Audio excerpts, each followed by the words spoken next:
Pour obtenir ce résultat, l'homme a su conjuguer son savoir-faire millénaire avec les technologies d'aujourd'hui.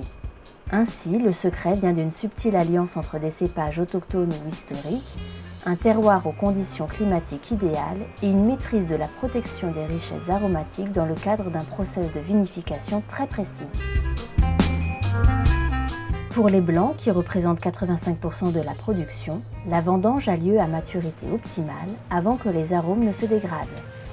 On récolte ainsi en nocturne ou très tôt le matin pour préserver le potentiel aromatique et profiter de la fraîcheur des températures. La vendange se fait mécaniquement avec tri sur la machine.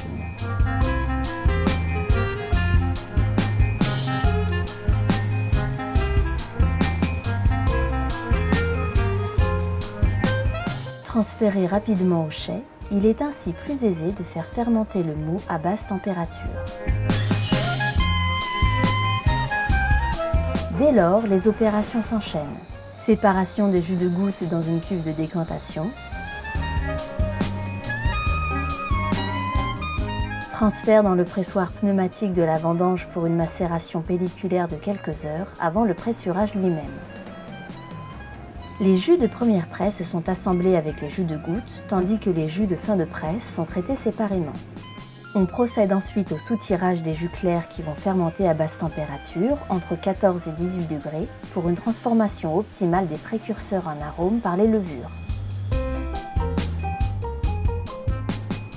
Avec le mustimètre équipé d'un thermomètre, je contrôle à la fois la température et la fermentation. Donc je relève les densités pour contrôler que la fermentation soit bien régulière. Ensuite, je déguste pour voir s'il n'y a pas de problème de déviation au niveau de la fermentation.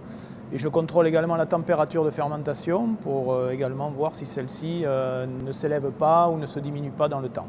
L'informatique est simplement un outil qui nous aide à maîtriser un petit peu mieux donc l'ensemble de ces phénomènes, mais c'est quand même l'homme qui est au centre du travail du vin. Après la fermentation alcoolique, les vins sont soutirés et élevés sur lit fine à température maîtrisée inférieure à 10 degrés jusqu'à la mise en bouteille rapide entre 2 et 6 mois après la récolte.